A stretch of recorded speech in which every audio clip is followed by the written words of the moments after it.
Welcome to another edition of IGN Unfiltered, our monthly interview series where I sit down with the best, the brightest, the most notable and interesting gaming minds in the entire industry. I am joined by the great Vince Zampella. You are great. You've made some great games. We're going to talk about all of those. Vince, you, of course, you go back, let's see, Medal of Honor Allied Assault. We'll get to that. That was, and then, of course, on to founding Infinity Ward and the Call of Duty franchise, little thing you may have heard of, and now on to Respawn Entertainment and the Titanfall series, as well as another little Star Wars thing on the back burner too. So, Vince, thanks for sitting down with me. We're here at your studio, by the way. Thanks for having us. Got good details. Appreciate it. Yeah, it's a nice backdrop. But I want to start, I always love to know, I mean, before the billion-dollar franchise, to me, the origin story is always super interesting. I think that's why superhero movies keep doing it. So I'm curious, where did you actually get your start in the games industry? Because in doing my research on you, the first game I could find that was credited to you was a PC first-person shooter called Vigilance, published by Sega in 1998. Is that research accurate? No.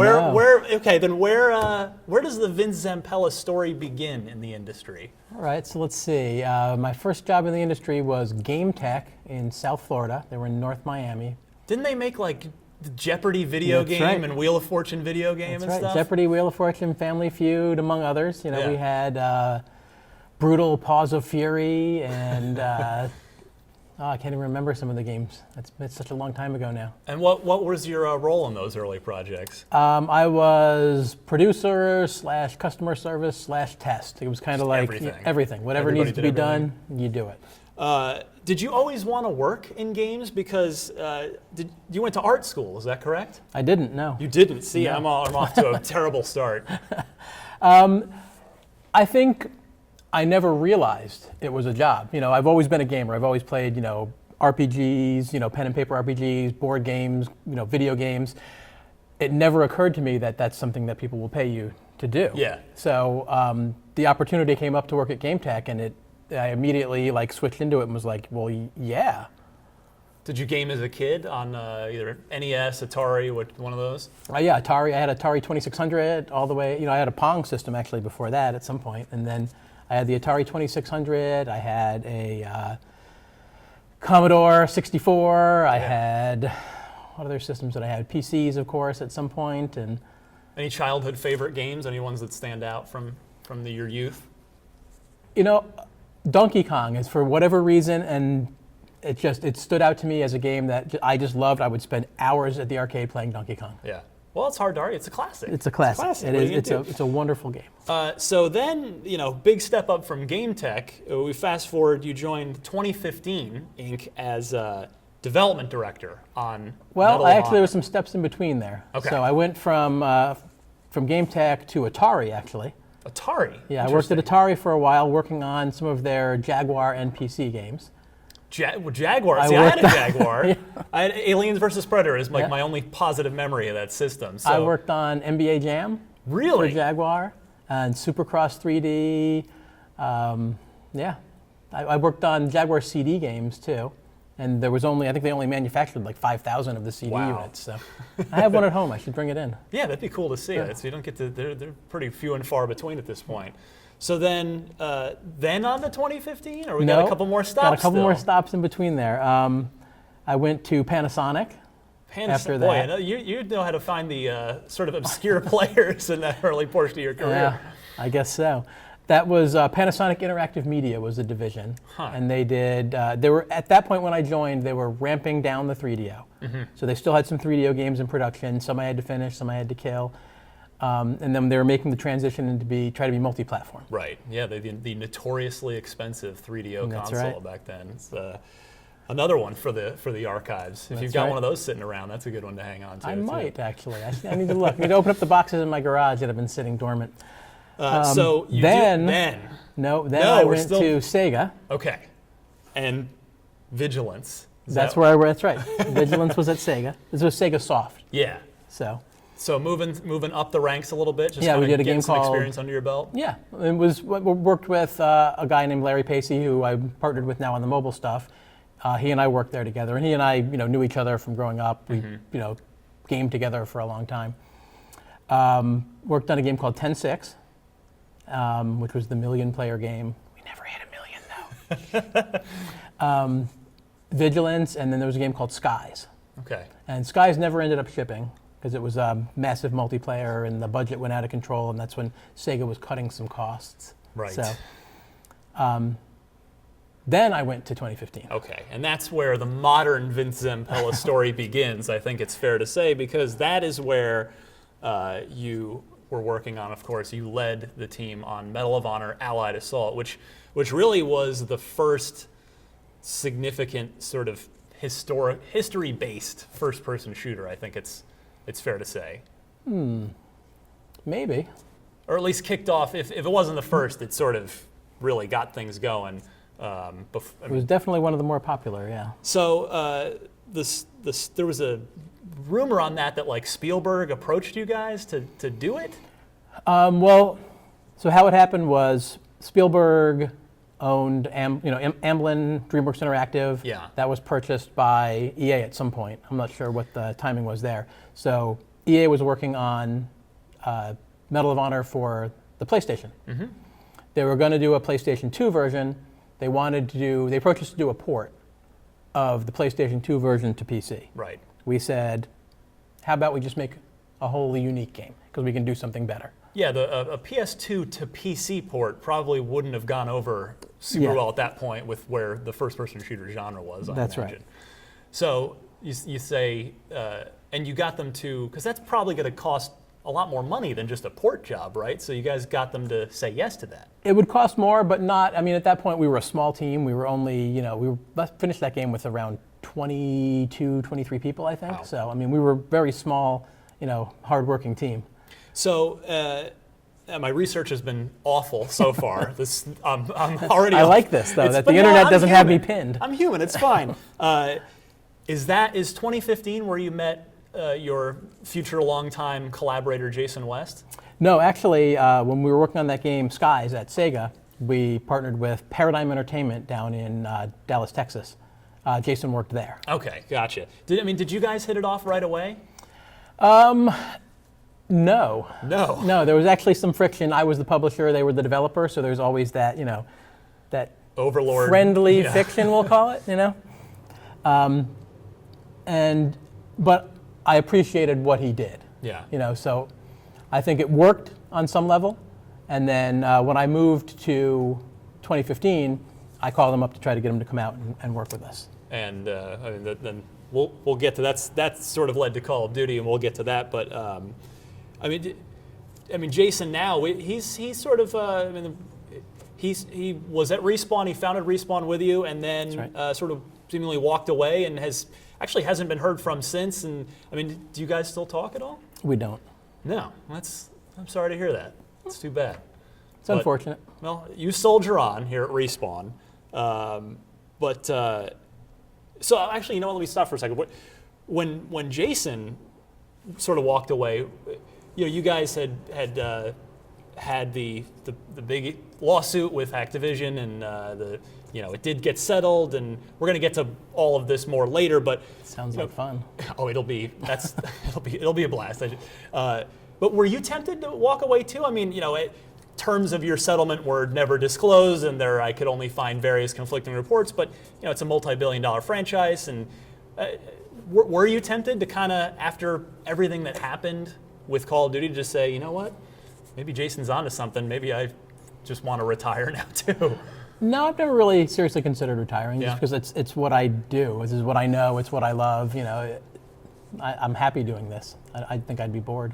Good. Well, we're at Titanfall, and now Titanfall 2. We're lucky to still have you around. Well, thank you. But let me back up to Medal of Honor.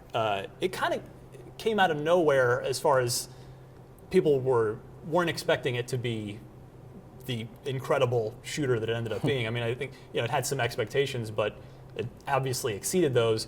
What made Allied Assault good, in your opinion, looking back? For us, it was about taking something with historical context and bringing it to life in a way that, made the world believable and kind of draws you into this story and into this world. It was about, not just what's in front of you, but the world around you. We put things, off in the background, explosions and things happening and planes flying, and it was more of immersing players kind of in a story. And I think we were able to do that more successfully than some other games. So from there, you leave and form Infinity Ward. That's Is that right. correct? Was that just sort of a I want to start my own studio thing, or was were you sort of, was there anything going down at 2015 where you thought, man, maybe this isn't the best place to grow my career? Yeah, I mean, there was 2015's not with us anymore, I don't think. I don't think so either. If it is, it's certainly not in its, at the status it was. Right. Yeah, there was some tensions kind of at the studio. It was obvious at some point that, people were going to walk away.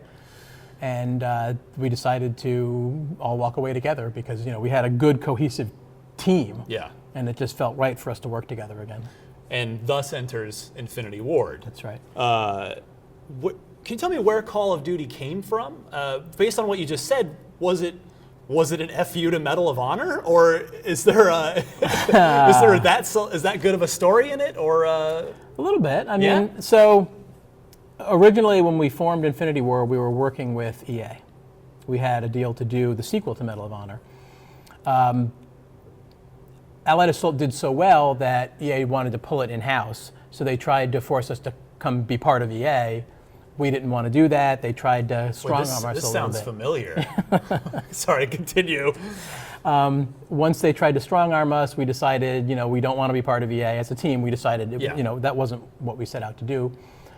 We ended up going and working with Activision, and Call of Duty was kind of a response to that. You got the last laugh on that one. So you've created two major first-person shooter. Three once we get to the present day. But well, to be fair, Medal of Honor was already going. It was a PlayStation 1 game. It wasn't the, because of Allied Assault, it went on to live a very long and pretty healthy life up through. I think Allied Assault was an amazing game. It was great. I was immensely proud of. Remember it very, very fondly.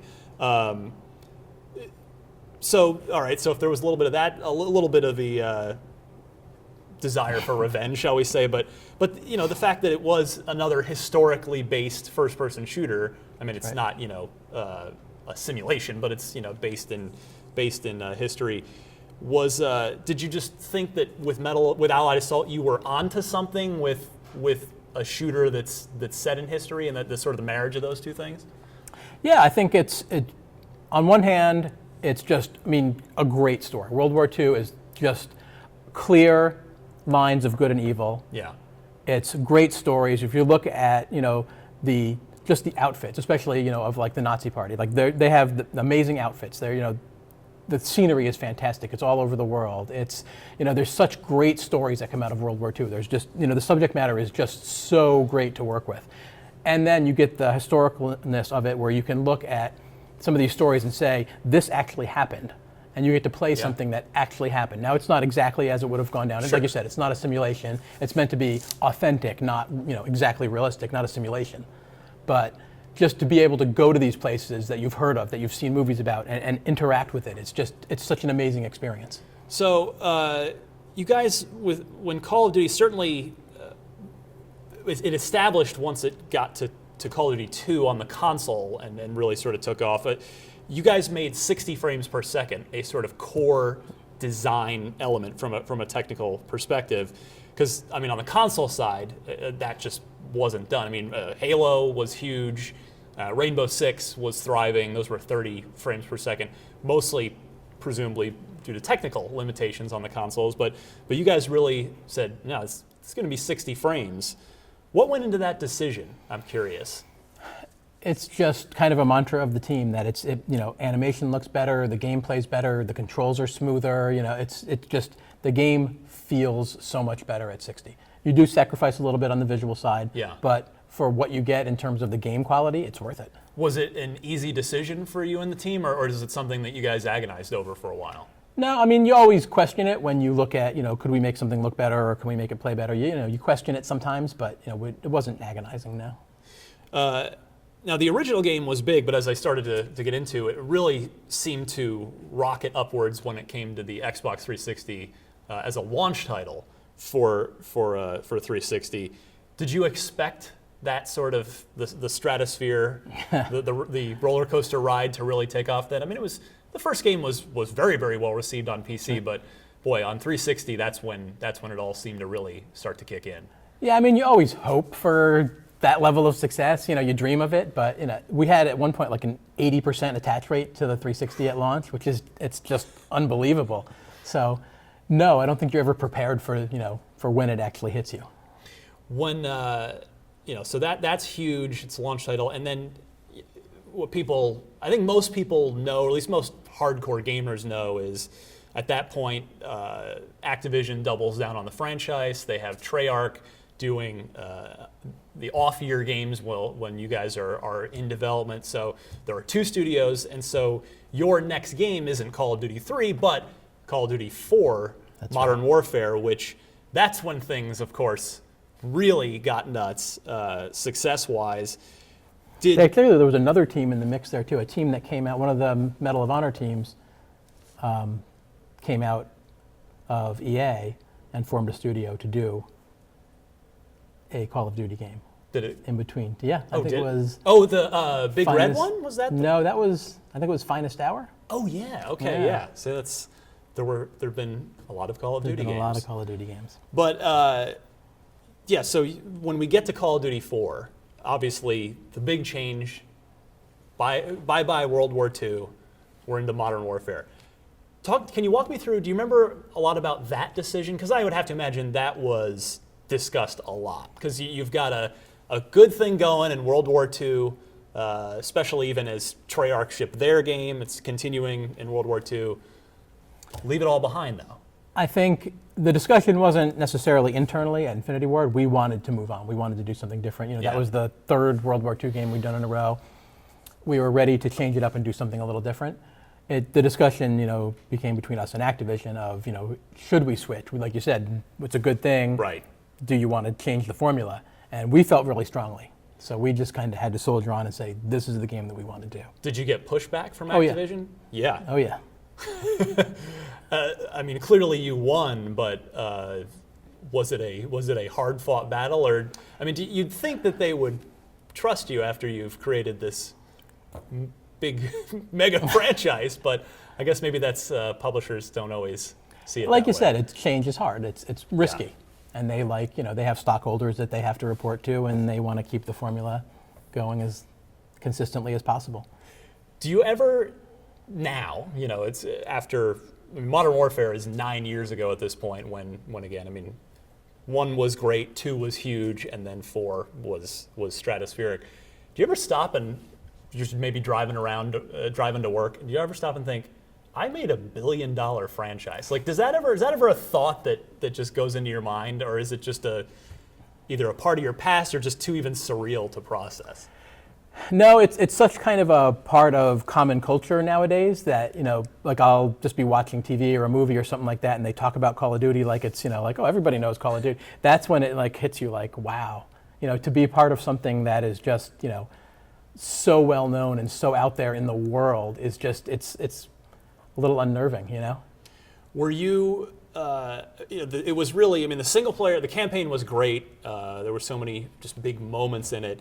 But really, multiplayer, I think, was the key to that game becoming legendary. And the perk system and the leveling system, the progression was just not a part of first-person shooter multiplayer at that time. Were you guys expecting it to take off the way it did? Again, I think you have that dream of the game being popular, but you never know. I don't think you're ever ready for that level of success where it just becomes, it kind of took over. It was the game that now everybody had to buy every year because your friends were all playing it, and it's a given. So no, I don't think anyone's ever ready for that. Like was there ever a moment for you where I don't know if you're out at a mall, like maybe you pop into a GameStop and somebody recognized? Was there ever a moment where it just sort of hit you of how big Call of Duty had become? Yeah, I think it happens, from time to time. I think even today, or something, there'll be, I see it somewhere or see it mentioned, from people that you wouldn't think would know games at all, Yeah. Or if I'll talk to people and, I'll tell them what I do and they say, oh, I don't really know video games. Call of Duty? Oh, of course I know Call of Duty. It's kind of like it's reached such a level. Yeah. Can you take me back? So, we get to Modern Warfare 2, also enormous, that just builds on the success of Modern Warfare 1. Things are bigger than ever. Is there pressure at that point? I'm talking about just internally with yourselves, forgetting about Activision or the public or anywhere else. Are you guys thinking, because that's, you come into work and you're on to your next project, which at that point is Modern Warfare 2, and Modern Warfare has taken off. Are you guys sitting around going, what do we do now? How do we top this? No, I think, when you're kind of developing a game, it's very creative. A lot of ideas come out. You have a lot of things that you kind of get to and you can do really well and you hone them into this experience. And there's just naturally a lot of things left on the table that you didn't have time to explore or didn't get to yet. So I think you finish up one game, especially, being a sequel, you just have 100 ideas just already ready to go that you're just thinking, how can I push this in? What can I, make this, how can I make this work? So I think you start off with like a real hunger for the next thing. How can I get there? Do you get, so when you're starting on that, do you now have basically, not that you didn't before, but do you have like ultra carte blanche from as far as the budget goes? Can you just kind of ask for anything and get it and be able to, just have a little, even more freedom than you may have before? I don't know, because we never really approached it like that. We were always very strict with, with what our budget was and our time frame. It was, we didn't overspend. We made very cost-effective games because our team was relatively small, and we got them done on time. Yeah, every 2 years, like clockwork, you guys did do it and get a polished, excellent game out. Yeah. And it's I funny, think as time goes on and the games get bigger and bigger, there's a lot more assets that you need to create and a lot more, so the games have gotten bigger, the teams have gotten bigger.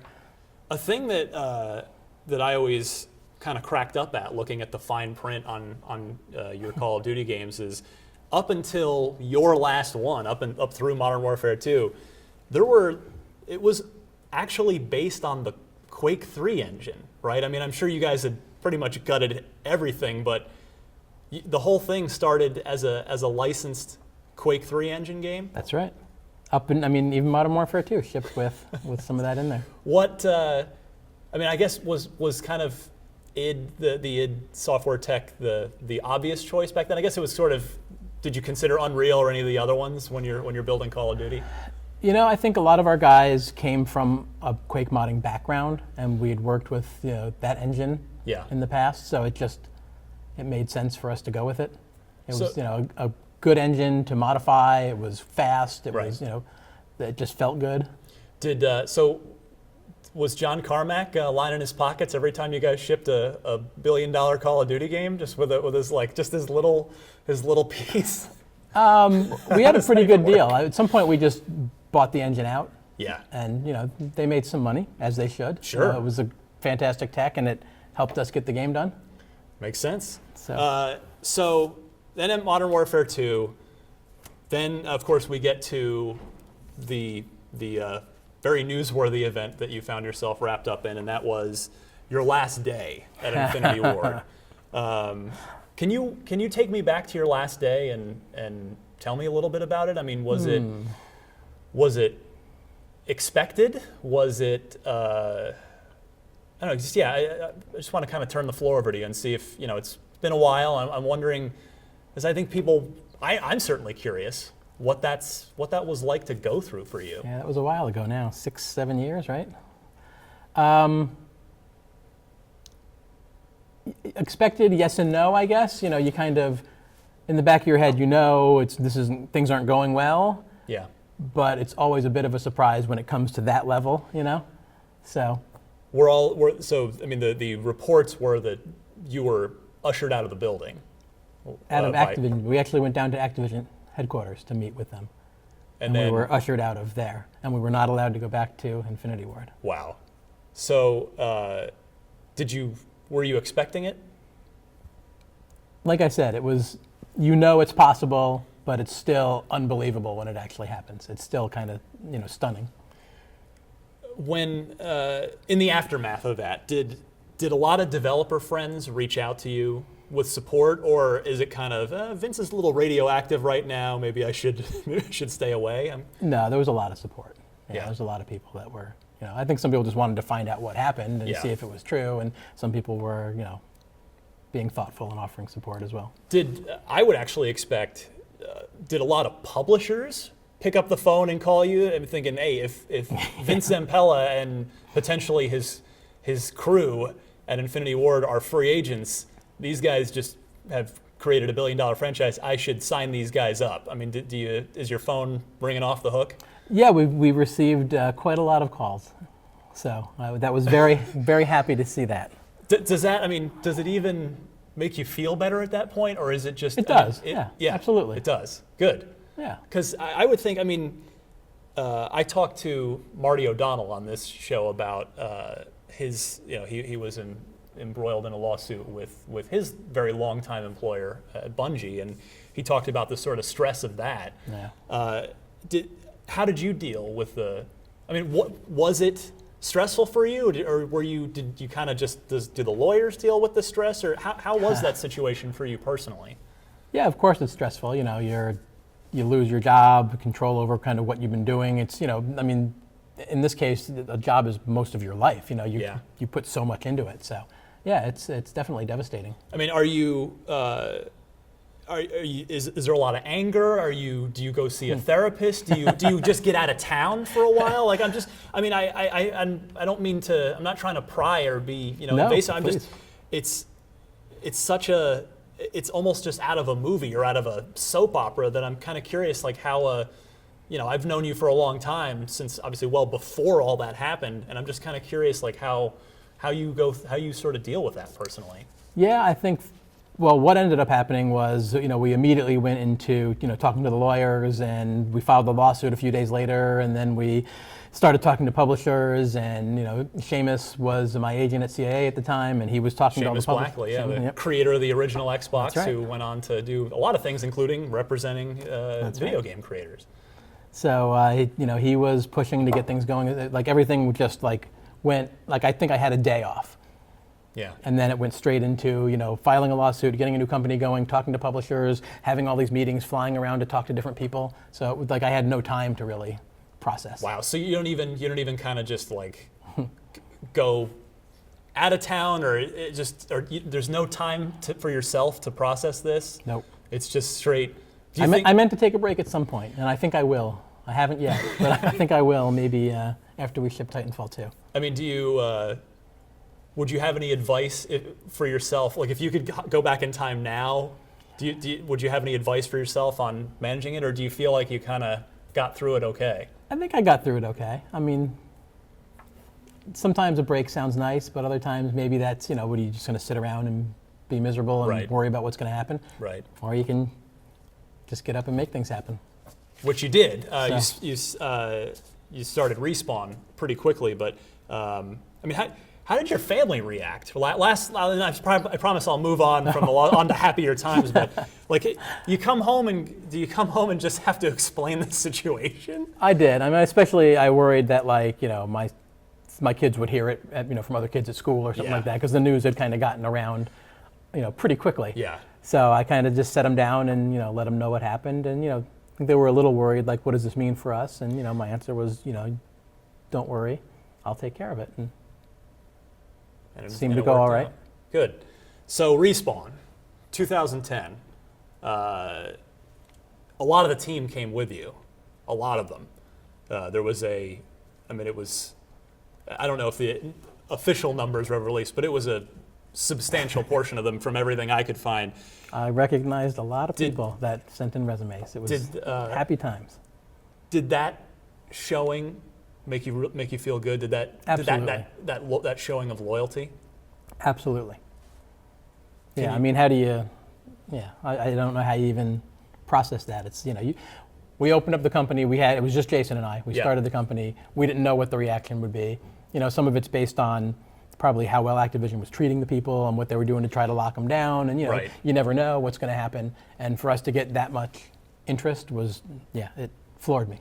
So does that spur a wave of just ideas? Are you guys all like? I would have to think that in that sort of strange dark period, but you've now birthed this new thing, and was the energy just more vibrant than ever for you and your team? I would say it was an odd period because I think we never intended to grow that fast. But when you have, these amazing developers that you worked with, you have this relationship with that want to come with you, you take them, you're not going to pass that up. I'm not an idiot. But we had, a big team. We were like up to 43, 44 people, something like that, in a month. Right, with no game. With no game yet. No idea, no anything. So it was, okay, now let's all sit down and try to figure out what this game is. And you remember those 42 people or whatever also filed their own lawsuit against Activision. So I think there was a mixed energy of, this weird lawsuit distraction and this, great energy of, we want to make a game, and what those ideas were, ranged all over the board. So there wasn't here's the game we're going to make. It was throw out ideas, argue over it, fight over it, and have meetings about the lawsuit on the side over here. And so it was a strange time. Was since you sort of admitted to a little FU mode, Vince, from early Infinity Ward, with Medal of Honor, were the group of you kind of in FU mode when the company started? No, not really. I think some of it was just trying to do something different. We wanted to stay away. It'd be human nature if you were. But Call of Duty is like my baby. I helped create it. I don't want to see it die. Right. I want to make something different. I want to make something new and bring a new game to people. So. And that game was Titanfall. I'm curious. How quickly did you and the team hit on, first, the name Respawn, because obviously it's perfect under the circumstances. Do you remember who specifically thought of it? And then take me to how long it took you guys to hit on the Titanfall concept. Jason and I were kicking names back and forth, and there was a couple, I don't even remember what they were, so don't ask. Well, I remember some of them, but I won't say it. And then when that one came out, it was just like, yes, that's perfect. Like you said, it just kind of like hits you like, yeah, that's the name. Yeah. There was no discussion after that point. Well, and then how about Titanfall itself? How long were you guys sort of kicking around ideas, and then where does Titanfall come from? I'm always bad with timing on stuff like this. It just kind of all melds together. It was a while. We were, kicking ideas around back and forth. It was probably a year before we really.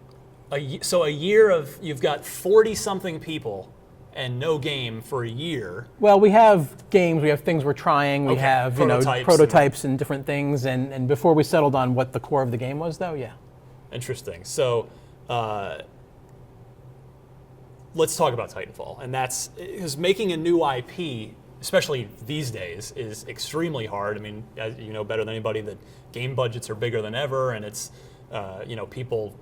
It's almost seemingly to me a little synonymous with film. It's like you're either a big budget franchise or you're a little indie thing, and there's not a lot of room in between. So making a new IP, it's tough to get it to catch on.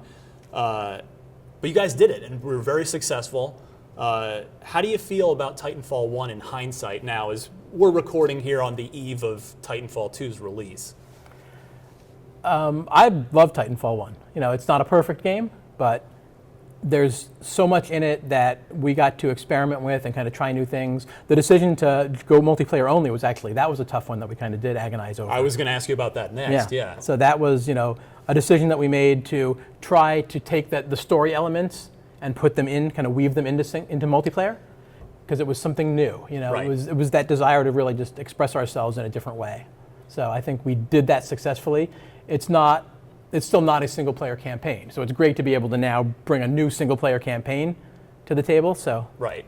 Well, yeah, with 2 now, you guys it's a full-blown single player campaign. Full-blown.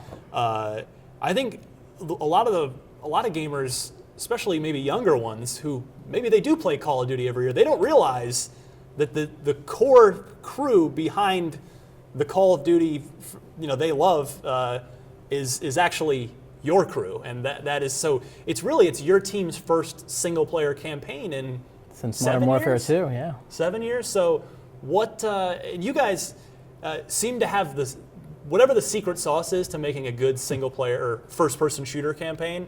You guys seem to have it, because a lot of games this generation, shooters have either had a real bad one or have actually skipped it altogether and just said, forget it, we're just doing multiplayer only. I mean, including Titanfall 1.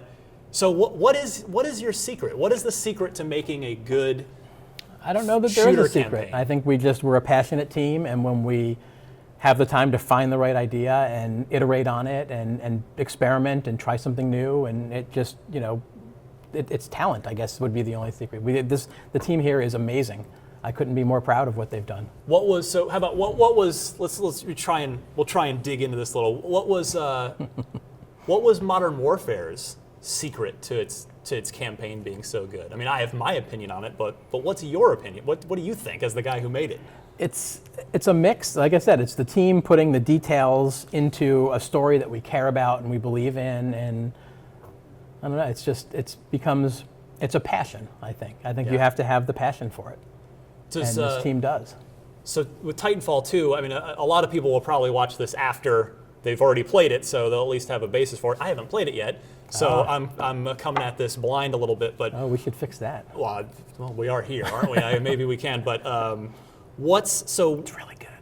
That's what everybody around here says. So it's a lot to live up to. Yeah, we're not biased at all. I would hope you would say you would love it. If you were all like, I hope you like this single player campaign. That would worry me if you were all just kind of like, well, I hope you like it. But what's sort of the new? Is there sort of a philosophy that you guys hit on for Titanfall 2's campaign that is making everybody around here that I've been talking to today super excited? I would say we built the game around the mechanics, because Titanfall 2 is about that fast, fluid gameplay, that verticality, the kind of freedom. That makes it hard to make a contained single-player experience. Yeah, a lot of those are they're very linear now. Right. So it's embracing that and making sure that the game doesn't break that, and building something, again, just putting the passion into what we believe in, and the game, the way the story and the game and the world just all work around the mechanics so well. I got to back up a quick second and ask you about, you partnered up with Microsoft for Titanfall 1. You were a third-party console exclusive. And then I feel like, if I'm remembering right, on Twitter at one point, you even seemed surprised that that Titanfall 1 wasn't going to come to PS4. Yeah, that was unfortunate. So,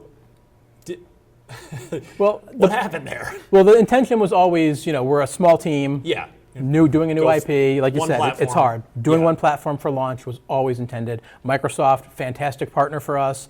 We couldn't have done it without them. So, and I want to clear that out of the way. There was no animosity there. It was just, we always envisioned at some point being able to take it over to PlayStation. Didn't happen, but it will now. Because Titanfall business 2 reasons, I guess? It was a deal that EA made with Microsoft. Okay. So, was there any thought? It worked in our favor in a lot of ways, so it wasn't entirely one-sided. Sure. But it's now, to be able to get it to all the gamers is important to us. We make something that we want as many people as possible to play and experience. I mean, was there any thought given to? Like we've seen some games are doing, like, here, if you pre-order the new game, here's we brought the old one over to whatever the new platform is, and this usually the console generation. I mean, have you guys thought about just go ahead and bringing Titanfall 1 over to PS4, and even to kind of as like a bonus or a little extra thing for PS4 owners? I believe we are limited in our ability to do that. Gotcha. All right, so back to business things. Fair enough. Although, does Titanfall 2 just kind of overwrite? Do you feel like that way actually? That does Titanfall 2 overwrite Titanfall 1? It definitely doesn't overwrite it. It's a different story. Like, you don't have to have played Titanfall 1 to understand Titanfall 2. It's its own contained story and everything. So, which was important for us, since we hopefully will have a lot of new fans. obviously, you talked about how you chose to not have, it was a decision to not have a full-on single-player campaign in Titanfall 1.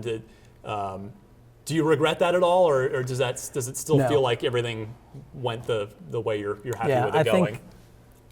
I think if we had tried to do a single-player campaign back then, we wouldn't have done it as well, because we didn't understand, or we didn't have a good understanding of how to mold those mechanics into a single-player game that we got post, Titanfall 1 launching. So I don't think the single-player would have been as good had we done it then. Interesting. So I think the way it worked out was perfect.